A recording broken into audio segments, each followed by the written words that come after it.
All right, Soldex community, continuing our series for the automated trading strategies. And in this video, I will walk you through the trading strategy deck, which will explain to you a little bit deeper on how we are aiming to build the strategies and what kind of data and what kind of things the strategy will be looking for and the bots will be looking for before making the decision whether to execute into a position or not. So let's begin with options to choose. Basically, we will have two options, which will be the short-term trading and swing trading. Those who are not familiar with the vocabulary, the short-term trading is simply meaning and is also known as day trading and scalping, which is basically focusing on a lower time frames and positions that are taking a maximum of 1 day to complete. So those positions are not being held overnight. It's very rarely given some exceptions that the position will be held overnight. Usually it's completed within the same trading day. And swing trading is basically also known as a long-term trading or investments even investing, and it's basically utilizing the higher time frames and bigger time frame in general for the position to be held, which means that certain positions can be held for days, weeks, even months. So let's focus on the short-term trading for now. So as I just explained, the positions are taking up to a day to complete, meaning that 95% of the positions will be opened and closed by the same trading day. So this is why it is called the short-term trading. And this strategy will be implementing and analyzing lower time frames. To be more specific, time frames like 5 minutes or 15 minutes for execution and finding certain entries. And also, a good point to mention is that the short-term strategy will be utilizing perpetual futures market to execute both long and short positions, meaning that those who are not familiar with the concept of shorting the market means that you are benefiting from the downside movement as well. So when someone buys something, let's say Bitcoin, and it goes up, you are in profit. But if you buy Bitcoin and it goes down, you are in, of course, a loss. With shorting, if you are shorting the market using perpetual futures, you can actually make money while the market is going down. The only difference is, I would say, that when you are simply buying Bitcoin and not futures but spot market, buying Bitcoin, you actually own the Bitcoin, meaning that you can withdraw it, you can sell it, you can withdraw it to external wallets, etc. You are the owner of that Bitcoin. While if you are trading perpetual futures, this means that you are basically trading the price difference, but you do not own the asset itself. So if you are shorting the Bitcoin, if you have an open short position, you cannot withdraw that Bitcoin or do something with it because you don't actually own it. You simply are trading the contract, and by doing that, you are able to go ahead and use long positions and short positions and trade the market in both ways. So our short-term trading strategy will implement that as well, simply because lower time frames can provide some great entries to catch short-term positions in both directions of the market. Now, if we look at a swing trading perspective, longer term perspective, for such positions can take up to a few weeks to complete, meaning that if you take a swing trade or a swing position, you're most likely to hold that position for a bit longer, starting from a few days, and it can end up being a few weeks, months, maybe even years. That's not the case on our strategy, of course, but I would say the the average, yeah, it's something about a few weeks to complete the position. The swing trading strategy will be utilizing spot market only, meaning that there will be no perpetual futures. So basically, you will buy the asset and keep it until certain levels of take profit or stop loss will be reached, and then you will be required to close the position, or of course the bot can do that for you. And swing trading strategy will be utilizing and focusing on the extensive market structure from higher time frames, and of course higher time frames analysis in general, meaning that the bots will be taking into consideration a price action from the weekly time frame, monthly, daily, and I would say the lowest point it can go is about 8 hours. I would say. So now, if we move forward into the short-term strategy and going a bit deeper into it, now there are a lot of factors that goes into the strategy itself to make it work. So, first of all, I would mention things that are just a single ideas. The short-term strategy will be mostly focused on the fully automated trading, which means that the bot itself will not be providing too many signals for the user to enter on his own, and it's more likely to be better optimized for fully automated trading, simply because if the bot would provide a signal without actually executing on the position on behalf of the user, then the user itself most likely will be late to execute into those positions, meaning that if the bot um, gives a signal at, for example, 8 o'clock, the moment you saw the signal, the moment you calculated the risk, executed into position, etc., this can take up to, like, let's say 10 minutes or so, yeah, meaning that most likely you will be late and you will enter in a wrong place with a wrong price, etc. So I would say 99% of short-term strategy trades will be based on a fully automated system, and it will enter, it will close, and it will manage the position on behalf of the user itself. Also, for this strategy to work and to work in the best performance possible, low to medium volatility will be needed, meaning that extremely high volatility in the market most likely will provide some difficulties for the bot to find and to execute into positions. So when the market is a pretty calm, is moving in waves, is moving according to the market structure, then it's way easier to find those positions and to execute into them. Now let's go ahead and walk you through the risk management and execution rules. So the risk management part is very important for the short-term strategy. So this is why it's a pretty strict, meaning that there will be no more than 5% of your capital used per single trade. So for example, if you have $10,000 into the account, maximum of $500 can be used as a risk, the maximum risk for one position. So this is a fairly decent risk management. Of course, most of the trades can be used even lower. Let's say between 1 to 3%, and 5% is the absolute maximum that the bot can use to execute into a position.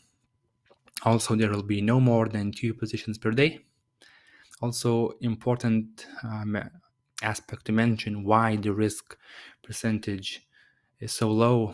First of all, you have to understand that risk management is crucial.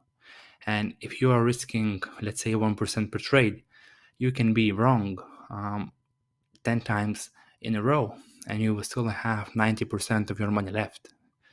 While if you risk, for example, 10% per trade, if you are wrong just, let's say, 5 times, which is completely normal in the financial markets trading environment, you can be wrong 5 times in a row pretty often. if your risk is 10% per trade, you are down 50%. So you pretty much you lost a half of your money in just 5 trades. So this is why the risk management is super important, and this is why we are sticking with the maximum of 5%, and the average will be something about 2.5% of risk per trade. So as mentioned, there will be no more than 2 positions per day. Once again, risk management, we don't need to have 10 to 15 to 20 positions every single day, because eventually it will become chaos instead of an actual trading. And there will be a very strict stop loss or orders set before every entry, meaning that the moment the execution happened, there will be already preset stop loss and take profit orders, meaning that there will be no chance for the bot, for the trade, to lose more than you anticipated, which is also a beneficial factor, of course. Now, if we look at execution rules, it's basically focusing on 2 sections: the complex technical analysis and always aiming 3 to 1 risk to reward ratio. This one is simpler to explain, so I will go and explain this first. So basically what it means that it will be always using 3 to 1 risk to reward ratio, meaning that if the risk is 1%, the reward will be 3%. So in other terms, if you have $10,000 capital and you are risking 1%, which is $100, your maximum risk is $100, your maximum win will be $300, meaning that it's 3 to 1 risk to reward ratio. If your risk is, for example, 2%, then of course your risk to reward ratio will remain 3 to 1, meaning that you will be making 6% of profits. Yeah, and so on and so forth. So a 3 to 1 is a great risk to reward ratio, because even if you have, let's say, positions, uh, 3 losing positions in a row, and then the fourth one is a good one, you are back at break even in just 1 trade. So a good risk to reward ratio is always a crucial part. Now, if we look at the complex technical analysis section, this can be divided into 2 sections. The first one of finding points of reversal using specific indicators.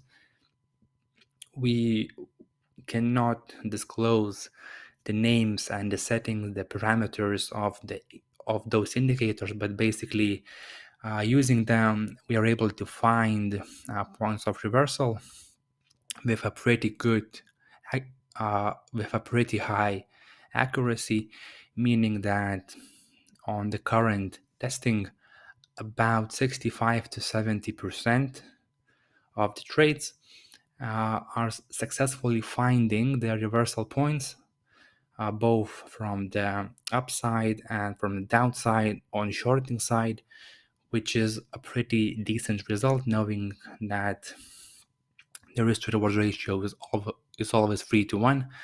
The profitability for the current backtesting sessions are pretty good.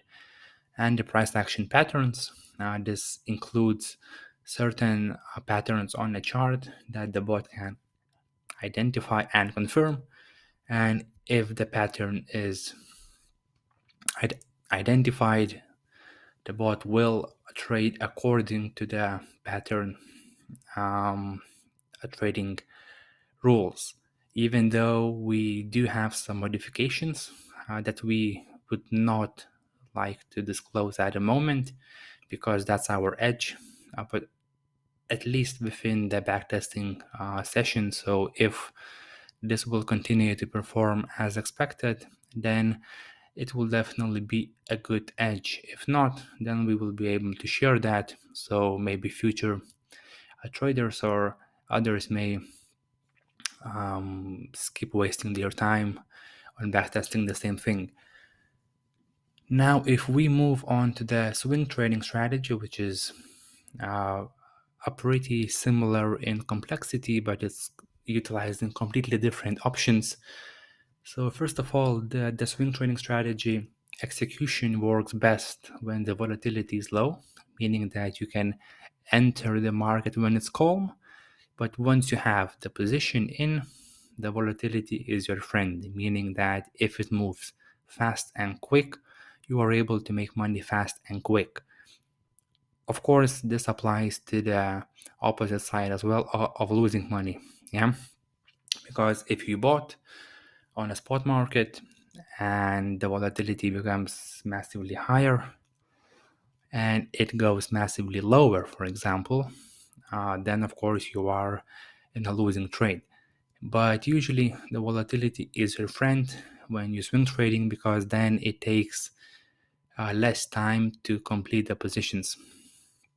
And also, the swing trading strategy is mostly focused on providing signals.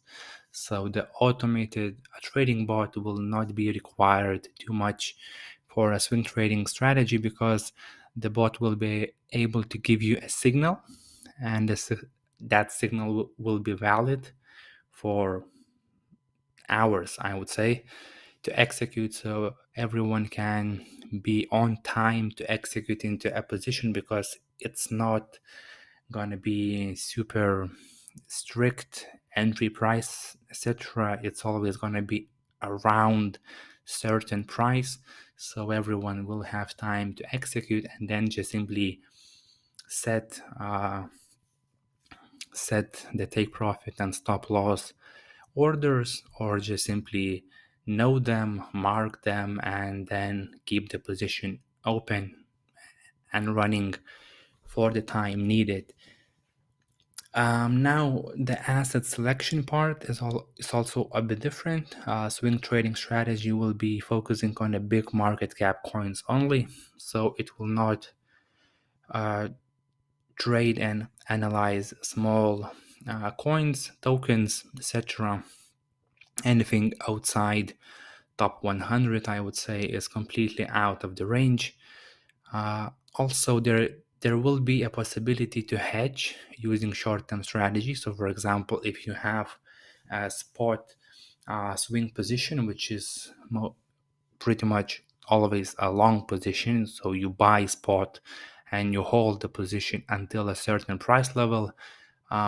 If it takes quite a bit of time to achieve, you can go indeed into the swing trading strategy and hedge against your current long position, meaning that if you bought and your target is pretty well above the current price, you can go into the lower time frames. You can utilize the short-term trading strategy and go short, for example, while you have your long position as well.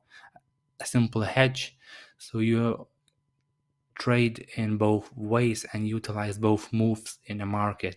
That's a bit more advanced, but it's definitely a possibility. And also, important thing to mention is that we will be recommending to allocate about 80% of your capital for swing trading, simply because it's more sustainable, it's more safe, it's less risky to trade swing trading, and you can allocate some capital, like 20%, to a bit of a more riskier method of trading, which is definitely short-term trading. Also, important thing to mention is the execution rules. So the swing trading strategy will be implementing two sections as well. The first one is the fundamental analysis, which means that it will monitor certain economical data, events, and number releases, because those are directly correlated to the general movement of Bitcoin, and Bitcoin moves the whole market. At least the Bitcoins um, are following Bitcoin as well, meaning that the economical data will move Bitcoin and Bitcoin will move the rest of the market. So this is why the fundamental analysis and economical data releases will be beneficial and crucial for the bot to take into consideration. This is a bit of a complex situation because we have to implement and explain in a way to the bot the historical economical data releases and how the market reacted, so it can remember that and expect a similar price action in the future depending on the number that is released for the economical data. So it's a bit of a complex way, but it's still under the improvements. Also, the price action analysis. So basically, two things. For the higher time frames, we don't need to have many indicators, many ways of analysis, candlestick formations, etc. It's a bit easier. So basically, the price action analysis will be utilizing a trend following systems, basically using Fibonacci extensions, which is a way of analysis of how to set certain targets, both upside and downside targets, for a bit of a higher time frame perspective. And also it will be utilizing the overbought or oversold conditions, more likely to react from the oversold conditions, meaning that the market might be approaching the bottom and it can start rising back to the upside. If someone will decide to use a swing trading strategy on futures, where you can go both long and short, then overbought conditions is also beneficial because you are able to short the market as well. So it's a bit of a that's the explanations of the strategies and how we expect them to work. Also, some of the things that is worth mentioning of what kind of data, what kind of additional data the strategies will be taking into consideration before making a certain decisions. So those things are efficient market hypotheses on finding the perfect edge for the execution point, also Fibonacci extensions and levels of rejection, also major highs and lows, especially the swing trading strategy will be utilizing the major weekly, monthly highs and lows and set certain ways of action and analyze the reaction at the highs of how the market is reacting at the highs and the lows, and it can help determine the next decision by the bot, whether to buy, hold, or wait. Also, the candlestick formations. This is more for a short-term strategy formations, simply because certain candlesticks mean certain things. So when you see one of the formations approaching, it's easier to make the decision whether to long or short the market or simply wait. Also, a trend following and reversal areas, price action patterns, supply and demand zones. Also, economical releases for fundamental analysis, as mentioned before, is more for a swing trading perspective. Also, the RSI, which stands for the Relative Strength Index, that's to understand where the market is, whether it's overbought or oversold, and also the utilization of the moving averages, which is also extremely beneficial when looking at a medium to a higher term perspective. Also, there are some certain potential for the automated DeFi trading, even though DeFi trading is even more complex. I would say 5 to 10 times more complex than simply trading systems that we are currently testing, but a DeFi trading potential can be within these three sections. The first one of the bots automatically finding you the best liquidity provision API. So you have this aggregator that shows you on which pools, on which chains and protocols you can find the best liquidity provision, and it may even execute into those positions automatically, but that's a pretty complex way to do it. So we are not sure if it's going to be worth it because the risk of error is very high. It could also automatically manage yield farming positions, meaning that the bot can automatically measure when and on what pools the yield farming positions are the best, the API is the best, and it can automatically balance and move the assets between one liquidity pool to another and farm basically for you. And also, the automated DeFi trading bot could safely and automatically utilize the leverage protocols where you can borrow some capital and execute into different yield farming positions using leverage, which is a pretty risky approach, but it's definitely possible. So to minimize the human risk of error by choosing the wrong leverage or making the wrong calculations, the bot could do that for you and help you to utilize leverage protocol a bit easier and safer. So these are all of the ways that we are seeing how the strategies could work. Of course, DeFi section is even more complex and is for even bigger future. But for the moment, that's our thought process. That's what we are working on. So hopefully this will be beneficial and you will enjoy following the progress of these bots development. So thank you for listening and I wish you all the best.